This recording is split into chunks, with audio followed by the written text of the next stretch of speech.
आज का दिन जो है वो बहुत ही अहम है कि आज मैं आपको वो कुछ बताने जा रहा हूँ जो कि मजहबी बेड़ियों ने, मजहबी फ्राडियों ने और नाम नहाद मजहबी मॉडरेटर्स ने और जो डिप्टी मॉडरेटर हैं उन्होंने जो कराची डायसिस ऑफ कराची के इलेक्शन में उन्होंने जो गुल खिलाए हैं। तो इससे पहले मैं आपका बहुत शुक्रगुजार हूँ। परवेज़ रोशन लिबर्टी कॉर्नर में आप सबको सलाम पेश करता है। आप अमेरिका में हैं, आप अफ्रीका में हैं, आप इंग्लिस्तान में हैं, हिंदुस्तान में हैं, बांग्लादेश में हैं, पाकिस्तान में हैं, आप दुनिया के किसी मुल्क में हैं, आप मिडल ईस्ट में हैं, फार ईस्ट में हैं, दुबई में हैं, कुवैत में हैं। ख़ास तौर पे मैं कुवैत वालों का भी शुक्रगुजार हूँ और बांग्लादेश वालों का भी, थाईलैंड वालों का, मलेशिया, सिंगापुर, जहाँ जहाँ मेरी आवाज़ जाती है और जहाँ जहाँ उर्दू ज़बान, पंजाबी ज़बान, इंग्लिश ज़बान समझी जाती है, मैं आप सबका बहुत शुक्रगुजार हूँ कि आप मेरा वीलॉग देखने के लिए, मेरे इंटरव्यू देखने के लिए, जो मैं लोगों से मुख्तलिफ औकात में उनका इंतज़ाम करता हूँ आपके लिए, देखते हैं। मैं आपका बहुत ही शुक्रगुजार हूँ। मैं एक बार फिर लिबर्टी कॉर्नर में आप सबको खुशामदीद कहता हूँ और आपका शुक्रिया अदा करता हूँ कि आपने मुझे एक बार फिर मौका दिया कि आप मेरी आज जो मैं डायसिस ऑफ कराची के ऊपर जो धांधला हुआ है, धांधली नहीं हुई, और वो कर रहे हैं जो कि मॉडरेटर जो है, नाम नहाद मॉडरेटर जो एजुकेशनिस्ट था, वो तो कोई रेवरेंड भी नहीं था, पादरी भी नहीं था, लेकिन वो बिशप बना और फिर हत्ता के मॉडरेटर बन गया, जिसका नाम हेम्फ्री पीटर है। और आप सब जानते हैं कि उसके ख़िलाफ़ शेखुपुरा में एक FIR भी दर्ज हो चुकी है, जो उसने कैनेडियन एम्बेसी से पैसे लिए थे, जो कि बेचारे शहीद हुए थे पेशावर के धमाके में, जो चर्च में धमाका हुआ था। जो आप जानते हैं कि वो किन लोगों ने, जो दहशतगर्दों ने, तालिबान ने चर्च के ऊपर हमला किया था, उसमें कितनी हमारी कीमती जानें, बेटियां, बहनें, बुज़ुर्ग, नौजवान उसमें शहीद हुए थे। वो उन्होंने अपनी जान जाने, उनका खून आज तक मेरी आंखों के सामने मुझे इस तरह खौफज़दा कर रहा है।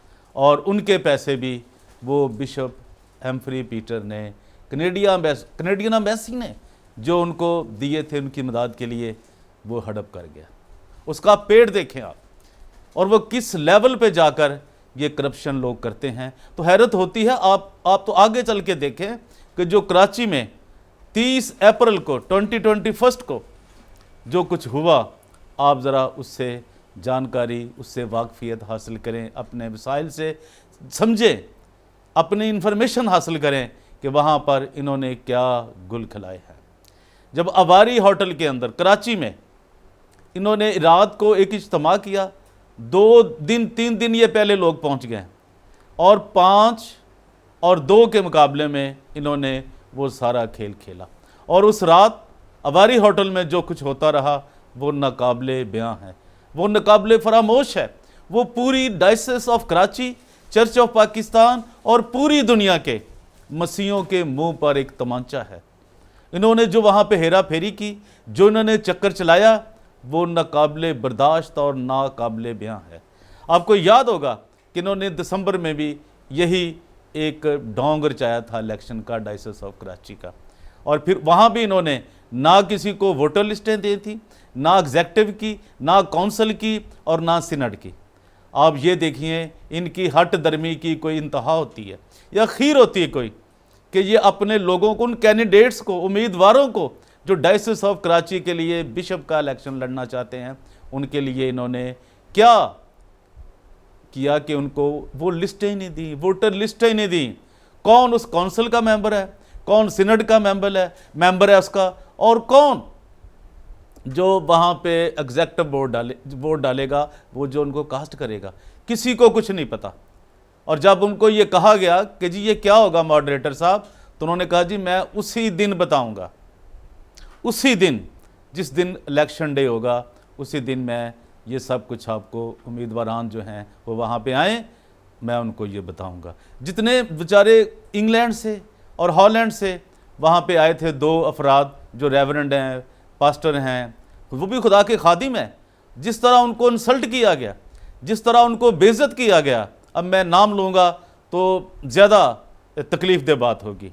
उनको वहाँ पे हॉली ट्रिनिटी चर्च में, जहाँ ये सारा ये काम कर रहे थे, जहाँ पे ये वोटिंग कर रहे थे, जहाँ पे एक बार फिर किसी के हाथ पे ये सब कुछ करोड़ों अरबों डॉलरों की जायदाद देने को थे, एक नए फ्रॉड के साथ, एक नई अपनी टेक्निक के साथ, तो वहाँ पे इन्होंने उन दो अफराद को, जो कि बेचारे उम्मीदवार थे, अपने तौर पर, ना उनको किसी ने नामजदगी दी।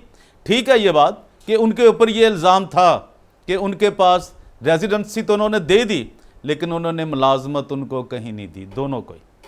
ना किसी लाहौर डायसिस ने, ना पेशावर डायसिस ने, ना सियालकोट डायसिस ने, ना मुल्तान डायसिस ने, ना फैसलाबाद डायसिस ने, चूँकि उनके, ना ही रायबंद डायसिस ने, ना कराची, ना हैदराबाद। उन दोनों के पास, इस बात तक तो मैं आप, ये ठीक है आयन और कानून के मुताबिक उनके पास वो होना चाहिए थी, जो उनके पास नहीं थी। लेकिन ये कहाँ का इंसाफ है कि वो धूप में वो चर्च के बाहर बेचारे खड़े रहे बड़ी देर तक, और पूरी दुनिया ने वो एक तरफे तमाशा देखा को किस तरह वहाँ पे रसवा किया गया। और उनको वहाँ पे अबारी होटल में जब खाने का वक्त था, एक रात पहले 29 की नाइट को, तो एक शख्स को जो उम्मीदवार भी है, किस तरह कैंडिडेट था बेचारा बिशप का, उसको किस तरह जलील किया गया। और ये सब कुछ क्या हुआ, उसे कोई इंटरव्यू नहीं किया गया, कोई बात नहीं की गई, और मॉडरेटर साहब ने, डिप्टी मॉडरेटर साहब ने उनको मिलना भी गवारा नहीं किया। क्या ये है मसीहत? क्या ये है मसीही पैगाम? क्या ये है खुदा की मोहब्बत? क्या ये है रसूलों के अमाल? यह करतब इनसे ये कुछ सीखा है? और ये अवाम को, लोगों को क्या सिखाएंगे?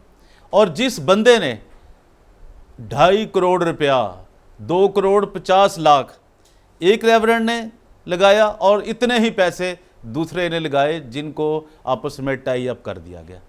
उनको कहा गया कि जी ये इनका एक ही आ रहा है। 7 बार इन्होंने वो अमल दोहराया कि जी अब के बार कोई एक तरफ चला जाए, लेकिन वो लोग जिन्होंने अपने मफादात का सौदा किया हुआ था, पैसे लिए हुए थे और लिए, और इलेक्शन की फिर आगे डेट चलेगी, दोनों एक ही तरफ आ रहे थे। बार बार 7 बार उन्होंने जो वोट अमल जारी किया, 7 बार उसको दोहराया गया, मगर उसका कोई भी नतीजा, कोई रिजल्ट आज की डेट तक, 4 मई 2021 तक उसका कोई रिजल्ट बरामद नहीं हुआ। जो इन्होंने, जो अदालत ने उनसे कमिटमेंट ली थी, वो भी सारी लीक आउट कर दी गई। जो उन्होंने आके बाहर कह दिया कि जी हमने टाई अप कर दिया है, हालांकि अदालत ने कहा था कि जो कुछ भी होगा वो अदालत जो है, नाजर साहब हैं, वो अदालत को रिपोर्ट करेंगे और वहाँ पर ये फैसला होगा। लेकिन इससे पहले एक हैरत अंगेज़ जो बात है, उसको आप जानें और समझें कि चर्च ऑफ पाकिस्तान के अंदर जो संजीदा लोग, जो चर्च ऑफ पाकिस्तान को बचाना चाहते हैं, जो डायसिस ऑफ कराची को बचाना चाहते हैं, मैं उनसे दरख्वास्त कर रहा हूँ, उन मेम्बरान से, उन कौंसिल के लोगों से, उन एग्जेक्टिव के लोगों से, सीनेट के लोगों से, कि यार आप इतना तो ख्याल करो कि आप लोगों का क्या इत्तेसाल कर रहे हो। खुदावंद यीशु मसीह के आप उस मैसेज को, उस कलाम को आप कहाँ लेके चले गए? वो तो सब एक भेड़ के लिए भी यीशु मसीह ने 99 को छोड़ दिया था।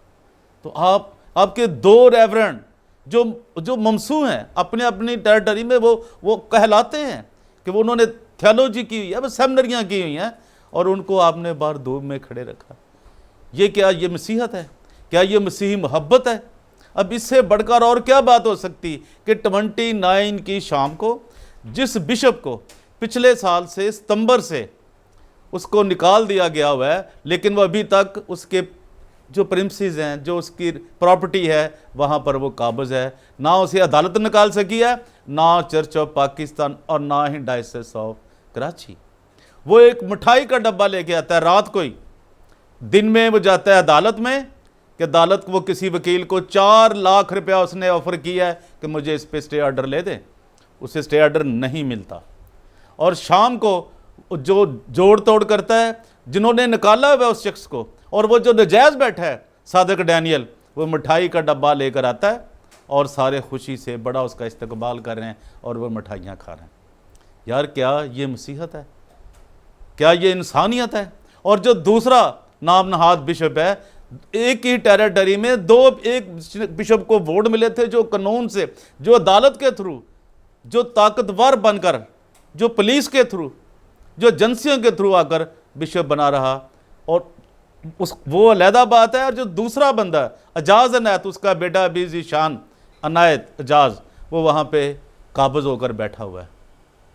वो डायसिस का मुलाजम नहीं है, वो डायसिस से उसका कोई तल्लक नहीं है, लेकिन चर्च की प्रॉपर्टी पर, डायसिस ऑफ कराची की प्रॉपर्टी का मालिक बनकर बैठा हुआ है, जो कि इंतहाई अफसोसनाक बात है।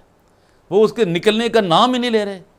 यार, ये चर्च ऑफ पाकिस्तान के जो लोग हैं, जो गयूर हैं, जो दलेर हैं, जो नौजवान हैं, औरतें हैं, पढ़े लिखे लोग हैं, इंटेलेक्चुअल हैं, वकला हैं, वो भी ज़फ़र इकबाल के हाथों और खुर्रम जो इकबाल हैं उसके हाथों उनका जो कुछ हशर हो रहा है, वो पूरी दुनिया में बदनामी का सबब बन रहा है। ये कोई भी अगर थोड़ा सा भी किसी में, तो पूरी दुनिया में चर्च ऑफ पाकिस्तान के जो लोग हैं, जो इस नज़रिए के हैं, जो प्रोटेस्टेंट कलीसियाओं पर मुश्तमिल हैं, वो पूरी दुनिया में है। मगर इनकी हजारादारी, इनकी सारी जो इन्होंने बदमाशी बना रखी है, और इन्होंने अपना एक दहशतगर्दी का एक डराते हैं लोगों को, कभी कत्ल से, कभी पैसे से, कभी उनकी इज्जत से खेलने की जुर्रत करते हैं और कोशिश करते हैं। इन्होंने ऐसा किया है माजी में, वो सब यहाँ पे सबूत मौजूद है, मेरे पास भी मौजूद हैं, और बहुत पूरे प्रेस में, इलेक्ट्रॉनिक हो या प्रिंट हो, उस पर भी मौजूद हैं। अभी आप ये देखें कि वो जो एक डिप्टी मॉडरेटर है, उसकी टन्योर भी, फैसलाबाद वाला जो है, उसकी टन्योर भी ख़त्म हो रही है। अभी इन्होंने सेनेट का ऐलान करना है, इन्होंने नई कौंसिल का ऐलान करना है, एग्जेक्टिव का ऐलान करना है, तो फिर जाके इनको सच्चाई, इन्होंने अपने कानून को, इन्होंने पाकिस्तान का जो दी सेनेट है इस्लामाबाद का, उससे भी बड़ा ये सेनेट बना दिया हुआ है। वहाँ तो जो करप्शन होती है, जो करप्शन की कहानियाँ हम आए रोज़ सुनते हैं, इससे कहीं बड़ी इन जो डायसिस ऑफ कराची की करप्शन की कहानियाँ, वो कहीं उससे ज़्यादा है। तो मेरे जीजो, आप सोचें, अब जो हम्फ्री पीटर है वो भी रिटायरमेंट की अपनी एज को पहुंच चुका है। तो ये अगर ये सवाल खड़ा किया जाए, क्या किसी में ये जुर्रत है, क्या किसी diocese of Karachi, church of Pakistan की किसी डायसिस के पास ने, किसी बंदे के पास ये ताकत है, ये पावर है कि इनको पूछ सके कि किस हैसियत में हम्फ्री पीटर ने वो इलेक्शन जो 30 अप्रैल को 2021 को मुनक्कद हुए, जिस पे तकरीबन मुबैना तौर पर 5 करोड़ रुपया खर्च आया, क्या वो दोनों उम्मीदवारों ने दिया है?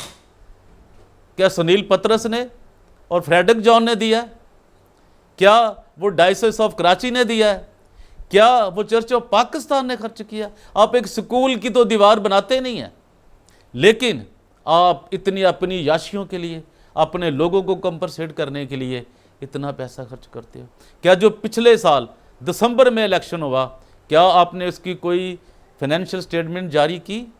क्या आपने कोई वो जारी किया कि कहाँ से वो पैसे आए थे, और हर 3 महीने के बाद कहाँ से पैसे आ रहे हैं, कौन लगा रहा है? तो करप्शन तो और की बुनियाद तो यहीं शुरू हो जाती है, उसका आगाज़ तो यहीं से शुरू हो जाता है, जब उम्मीदवार कैंडिडेट आकर पैसा लगाते हैं। तो मेरे अजीज़ों, इस बात को समझें, सिर्फ कराची डायसिस का ही ये ड्यूटी नहीं है। चर्च ऑफ पाकिस्तान के पेशावर से कराची तक और रायवंड तक, ये सियालकोट, फैसलाबाद, मुल्तान, हैदराबाद, ये सब की ड्यूटी है कि वो इस चीज़ को रोकें। उनके नौजवान जो हैं, जो बेरोज़गारी के हाथों धक्के खा रहे हैं, उनकी बेटियां, नर्सें हर रोज़ हॉस्पिटलों में इनको मार पड़ रही है, बेइज्जत हो रही हैं। तो मेरी आप सबसे दरख्वास्त है कि आप इन पर नज़र रखें, और आने वाले 3 महीनों के बाद ये जो ड्रामा करने जा रहे हैं, अभी 5 मई 2021 को अदालत ने भी कोई अपनी अनाउंसमेंट करनी है, अब जो कि आज 4 है, कल 5 है। तो अब ये भी देखिए कि उसमें क्या फ़ैसला मुतवक्को है और क्या आता है, क्या वो तवक्कुआत के मुताबिक आता है या वहाँ कुछ चेंजिंग होती है।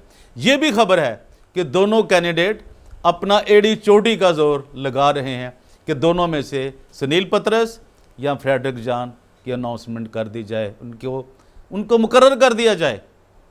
तो यार, ये अंदाज़ा करें, ये ना जमहूरियत है, ना मसीहत है, ना इन्हें खौफ खुदा है, और ना ये कल्चरल, ना ये आइन का कोई पास कर रहे हैं।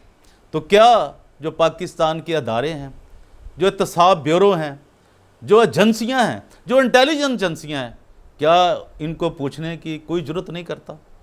क्या है ये चीज़? क्या है? कौन है ये लोग जो पाकिस्तान के लोगों को, पाकिस्तान के मसीहों को, चर्च ऑफ पाकिस्तान के लोगों को, डायसिस ऑफ कराची के लोगों को बेवकूफ़ बनाकर वहाँ पर उनको उनकी जायदादों के ऊपर, उनकी प्रॉपर्टीज़ के ऊपर वो हुकूमत कर रहे हैं। और ज़फ़र इकबाल जैसे करप्ट तरीन लोग वहाँ पे बैठे हुए हैं। और कलीम साहब जो अभी कमिज़री हैं, कमिज़री बन के बैठे हुए हैं, जो कि डायसिस ऑफ कराची के, वो हैदराबाद डायसिस के बिशप हैं, लेकिन वो भी उनके पास कराची का और बलूचिस्तान का, कोयटा का, जितनी कोयटा की बलूचिस्तान की टेरिटरी है चर्च ऑफ पाकिस्तान की, उसके भी वो हेड हैं। क्या वो सादक डैनियल को उस टेरिटरी से, उस प्रिंसिस से जो चर्च का है, क्या इससे पहले कि इलेक्शन हो, क्या निकालने में कामयाब हो जाएंगे? ज़ीशान इजाज़ को निकालने में कामयाब हो जाएंगे?